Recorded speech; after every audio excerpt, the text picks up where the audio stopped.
নমস্কার বন্ধুরা, দীপাস কিচেনে আপনাদের সবাইকে স্বাগত। আজকে আমি মাছের ডিমের চপ নিয়ে এসেছি। তো চলুন আমি মাছের ডিমের চপটা কিভাবে বানাই একটু আপনাদের সাথে শেয়ার করে নিই। প্রথমেই আমি নুন আর একটু হলুদ মাখিয়ে রেখেছি এটার মধ্যে, যদি হলুদ আর একটু লাগে আমি দেব। 4টে বড় বড় পেঁয়াজ কুচিয়ে রেখেছি, আমি এটা দিয়ে দিলাম এর মধ্যে। আদা রসুনের পেস্ট আর কাঁচা লঙ্কার পেস্ট আমি একটু করে রেখেছি জল ছাড়া, এটা দিয়ে দিলাম আমি এর মধ্যে। একটু মুচমুচে হওয়ার জন্য আমি চাল গুঁড়ি দিয়ে দিলাম একটু।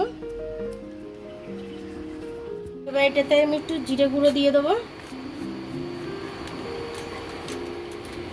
একটু ধনে গুঁড়ো দিয়ে দেবো।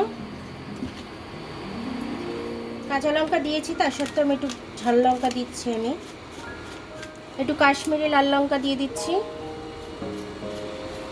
বাইন্ডিংয়ের জন্য আমি একটু বেসন দিয়ে দেবো, 4 চামচের মতো দিয়ে দিলাম বড় বড়। এবার আমি এগুলো সব কিছু দিয়ে ভালো করে মেখে নেব। আমি কিন্তু জল দেব না একদমই।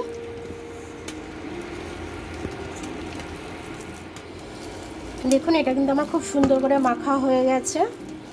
এবার আমি কড়াই তেল গরম করতে দিয়েছি ফ্রাই প্যানে, আমি দিয়ে দেবো এবার এক এক করে। ছোট ছোট করে দেবো, বেশি বড় দেব না। আমি মিডিয়াম আঁচে ভাজছি, তাহলে ভেতর থেকে একদম সেদ্ধ হয়ে যাবে জিনিসটা। এবার আমি এটা উল্টে দেব।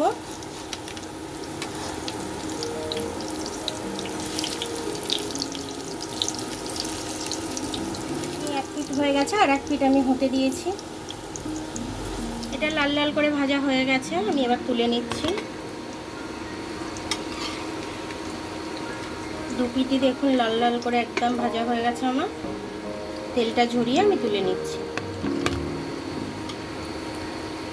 দেখুন আমার মাছের ডিমের চপগুলো হয়ে গেল খুব সুন্দরভাবে, খুব অল্প সময়ের মধ্যে হয়ে গেছে। গরম গরম ভাতের সাথে এটা খেতে কিন্তু খুব দারুণ লাগবে, আর এটা দিয়ে খেলে মনে হবে না আর কোনো তরকারি খেতে লাগবে। এটা কিন্তু খুব দারুণ মুচমুচে হয়েছে, ওপর থেকে খুব মুচমুচে হয়েছে একদম। এটা গরম গরম নামিয়েছি আমি এখন, আবার শুনলে বুঝতেই পাচ্ছেন। আমার ভিডিওটা দেখার জন্য অনেক অনেক ধন্যবাদ। আমার ভিডিওটা যদি আপনাদের পছন্দ হয় তাহলে লাইক, সাবস্ক্রাইব, বেল আইকনটা একটু টিপে দেবেন। আর যদি ফেসবুক থেকে দেখেন তাহলে লাইক আর ফলোটা একটু করে দেবেন। আবার কাল দেখা হবে নতুন রেসিপির সাথে, ততক্ষণ আপনারা ভালো থাকবেন, আমি আসছি।